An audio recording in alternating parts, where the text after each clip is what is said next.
Hello, everyone, and welcome back to English Podcast Every Day. It's great to have you all with us again. Yes, it is. And I'm so excited for today's episode, Alex. We're diving into something super practical. Absolutely, Sarah, we're going to talk about something that can truly transform your English learning journey, daily practice. That's right. Specifically, we'll be discussing how to create a powerful morning routine to kickstart your English every single day. Imagine waking up and immediately boosting your language skills. It's all about consistency and mindset, isn't it? If you're looking to take your English to the next level, this episode is definitely for you. Before we jump in, don't forget to hit that subscribe button if you haven't already, and leave us a review. It really helps new learners find our podcast. Your support means the world to us. Now, are you ready to transform your English mindset with a fantastic morning routine, Sarah? I'm more than ready, Alex. Let's get started. All right, so let's really dive deep into today's topic. Daily English practice, transform your English mindset with this morning routine. I love that title, Alex. It really captures the essence of what we're talking about. It's not just about doing English exercises. It's about a complete mindset shift. Exactly, many learners feel stuck or they hit a plateau. They might study for hours once a week, but they don't see consistent improvement. That's where daily practice comes in. And a morning routine is perfect for this because it sets the tone for your entire day. It's like, you know how you brush your teeth every morning without even thinking about it.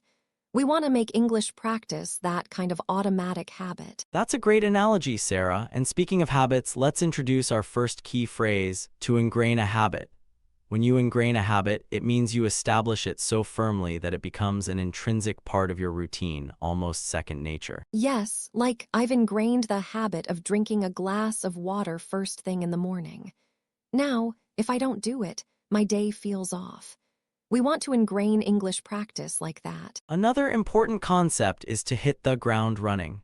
This means to start an activity immediately and enthusiastically, making rapid progress. So your morning English routine should help you hit the ground running with your language skills. Oh, I love that.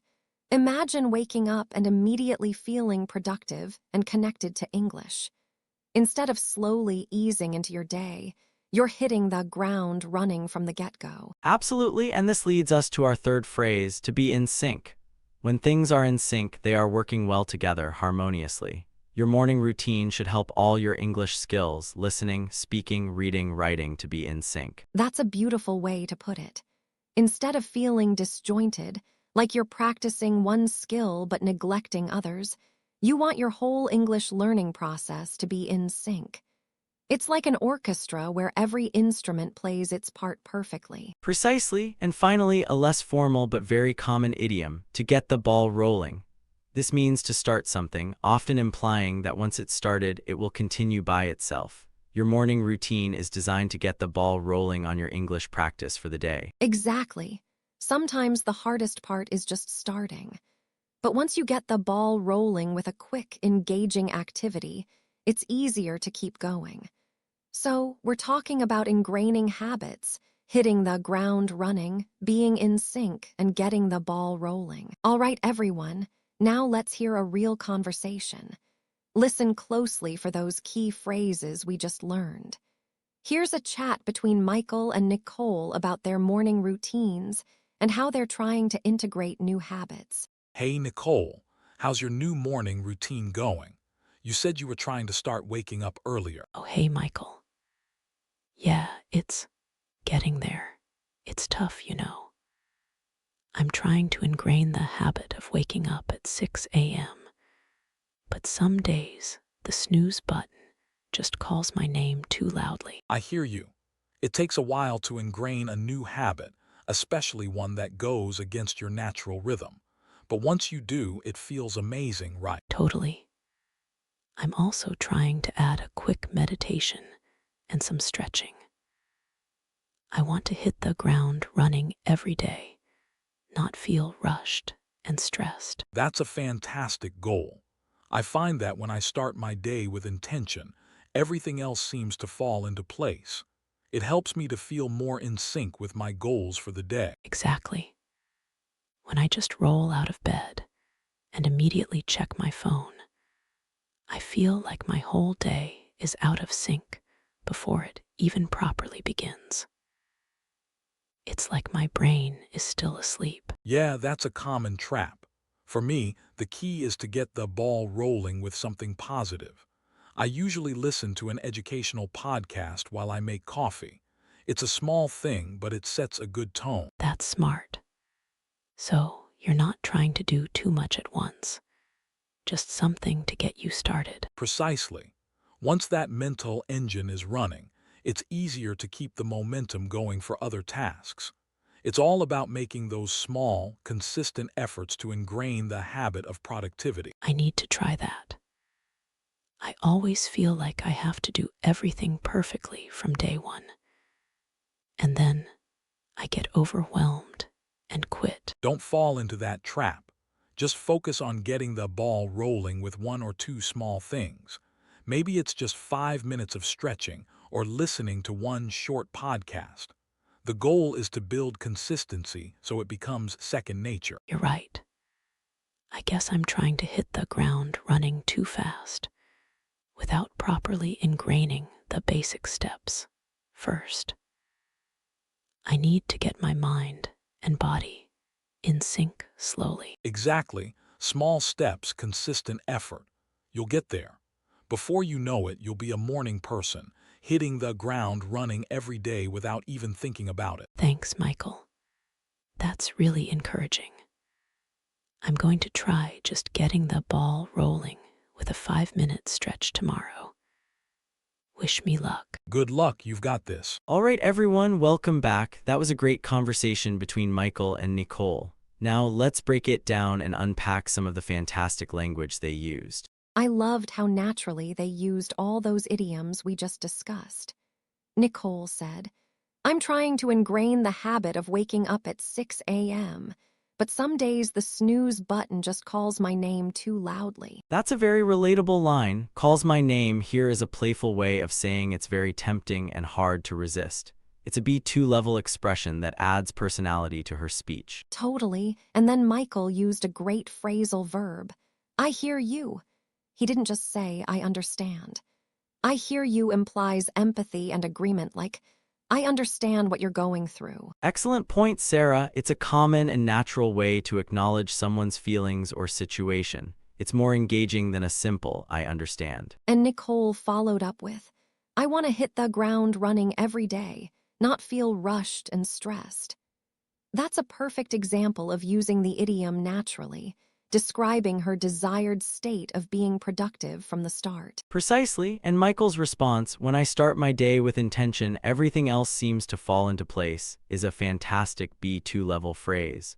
To fall into place means things happen easily and successfully without much effort, often after some preparation. Yes, it's like all the pieces of a puzzle just magically come together. And Nicole's contrasting statement, my whole day is out of sync before it even properly begins, shows she understands the opposite feeling when things are chaotic. Absolutely. Notice how they both used in sync and out of sync to describe not just their schedule, but their mental and emotional state. That's a more advanced usage of the phrase. And Michael's advice, get the ball rolling with something positive, is key. He also used keep the momentum going, which means to maintain the speed or progress of something. It's a great way to talk about continued effort. Exactly. Instead of just saying keep going, keep the momentum going paints a more vivid picture of sustained effort. And Nicole's line, I always feel like I have to do everything perfectly from day one and then I get overwhelmed and quit, is a common challenge for many learners. Oh, absolutely. That's a perfect example of a B1, B2 learner expressing a complex feeling clearly. And Michael's encouragement, don't fall into that trap, is a common idiom meaning, don't make that mistake or get caught in that difficult situation. Indeed, it's a very natural way to give advice. The whole conversation flowed very authentically, showing how these phrases are used in everyday English. Okay, so we've talked about the importance of a morning routine and some great idioms. But let's be real, it's not always easy. What are some common pitfalls that learners encounter when trying to establish a daily English practice, and how can we overcome them? That's a crucial question, Sarah. One of the biggest pitfalls is what I call the all-or-nothing mindset. Learners often think they need to dedicate an hour or more every single day, and if they can't, they just give up completely. Oh, yes, I've seen that so many times. It's like, if I can't do a full lesson, then what's the point? This leads directly to our first new phrase, to bite off more than you can chew. This means to take on a task that is too big or too difficult to handle. Exactly, you're trying to bite off more than you can chew by setting an unrealistic goal. Instead, start small. 5, 10, or 15 minutes of focused English practice is far better than 0 minutes because you felt you couldn't do an hour. Absolutely. And that brings us to another pitfall, lack of variety. Learners often stick to just one type of activity, like grammar exercises, and then they get bored and lose motivation.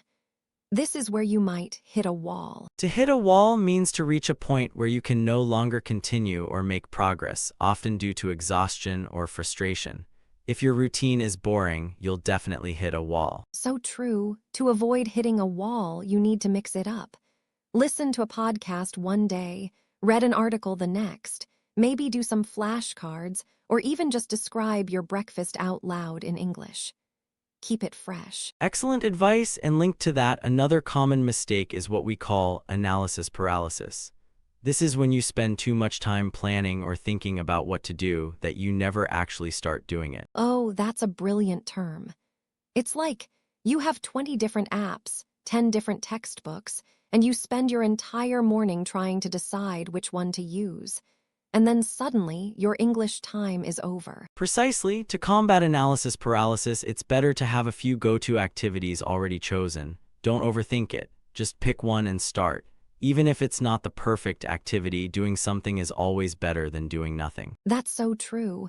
And one last pitfall, not tracking your progress. If you don't see how far you've come, it's easy to get discouraged. We need to take stock of our learning journey. Yes, to take stock means to review and assess a situation or one's progress. It's like pausing to see what you've achieved and what adjustments you might need to make. Without taking stock, you're flying blind. Exactly. So, to recap, don't bite off more than you can chew. Mix up your activities to avoid hitting a wall. Don't fall into analysis paralysis. And remember to regularly take stock of your progress. Great advice, Alex. All right, everyone, let's hear another real-world example. This time, we have Adam and Sky discussing their fitness journeys. Listen out for those new phrases we just covered. Hey Sky, how's your new workout plan going? Are you still hitting the gym every morning? Oh, hey, Adam. Not exactly every morning, no. I think I bit off more than I could chew trying to go 6 times a week right from the start. Oh, that's a classic mistake. It's tough to sustain that kind of intensity when you're just starting out. I remember when I first started, I hit a wall after just a couple of weeks. Exactly. I was so motivated, but then my body was just exhausted, and my motivation plummeted. Now I feel like I'm in analysis paralysis trying to figure out a new schedule. I completely understand that feeling. You spend so much time researching the perfect plan that you don't actually start. My advice is to simplify. Yeah, I've got like 5 different apps, 3 gym memberships, and a pile of fitness magazines. It's too much. Right, don't bite off more than you can chew with the planning either. Just pick 1 or 2 activities you enjoy, maybe 3 times a week, and focus on consistency. That makes sense. I guess I'm worried if I don't do enough, I won't see results. You will, trust me. Small, consistent efforts add up, and it's important to regularly take stock of your progress. Not just the scale, but how you feel, your energy levels, your strength. That's a good point. I usually just look at the numbers, but I have noticed I'm sleeping better, even though I'm not going to the gym as much as I planned. See, that's progress. Take stock of those non-scale victories. They're just as important for long-term motivation. Falling into analysis paralysis or biting off too much can really derail you. You're right, I definitely hit a wall because I was trying to do too much. Maybe I'll just focus on a 30-minute walk every day for a week and then add something else. Perfect, that's a sustainable goal. And at the end of the week, take stock. See how you feel, then decide if you want to add a light gym session or some yoga. Thanks, Adam. That's really helpful. It takes the pressure off. I'll stop overthinking it and just start small. Anytime, remember it's a marathon, not a sprint. You'll get there. Just avoid those pitfalls. Great conversation. Now let's break it down and compare B1 and B2 level language. Absolutely, Sarah. It was another fantastic example of how these idioms are used in everyday speech. Let's look at Sky's initial response. Not exactly every morning, no. I think I bit off more than I could chew trying to go 6 times a week right from the start. That and not exactly are perfect examples of B1 level hedging language. She's softening her answer, showing a bit of hesitation or embarrassment, which is very natural. A B2 speaker might use something like, well, not quite, to be honest. Good point. And Adam's response, that's a classic mistake. It's tough to sustain that kind of intensity when you're just starting out. The phrase to sustain that kind of intensity is a good B2 level expression, showing a broader vocabulary than simply it's hard to keep doing that. Yes, and Sky's follow-up, I was so motivated, but then my body was just exhausted, and my motivation plummeted. Plummeted is an excellent B2 verb choice, meaning to fall very quickly and suddenly.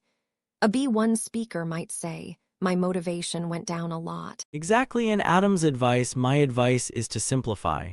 It's direct and concise. A B1 speaker might say, I think you should make it more simple, which is grammatically correct but less natural and succinct. Then Sky says, yeah, I've got like 5 different apps, 3 gym memberships, and a pile of fitness magazines. It's too much. The casual use of like here is typical B1, B2 conversational filler, and a pile of is a great B1 level quantifier. Adam's follow-up, don't bite off more than you can chew with the planning either. Adding either here is a subtle but important B2 detail, showing he's extending the previous point about overexercising to overplanning. And what about Sky's line? I usually just look at the numbers, but I have noticed I'm sleeping better, even though I'm not going to the gym as much as I planned.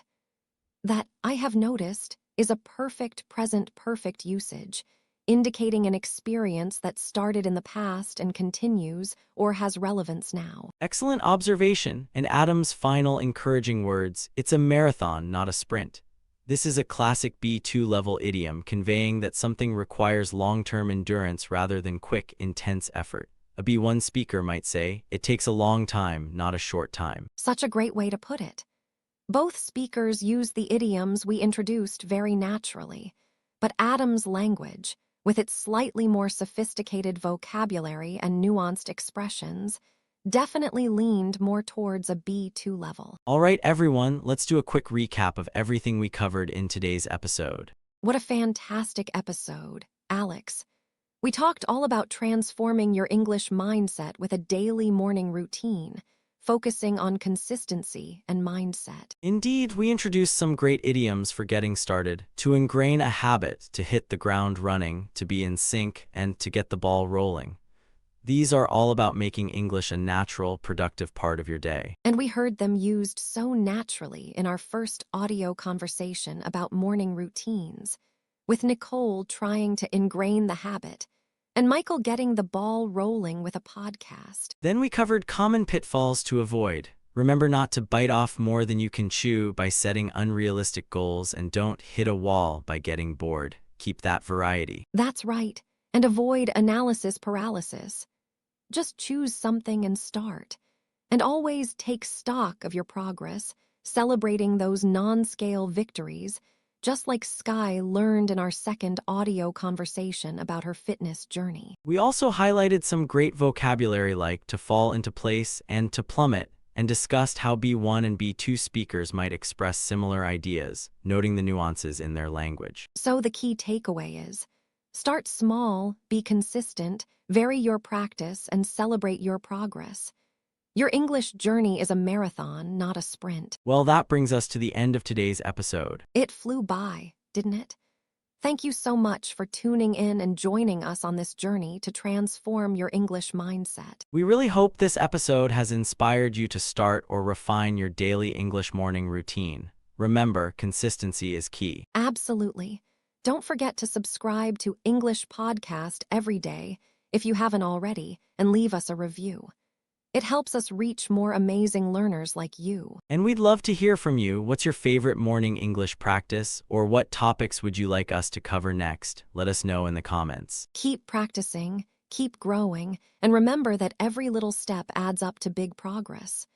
You're doing great. Thanks for listening, everyone. We'll catch you next time on English Podcast Every Day. Bye for now.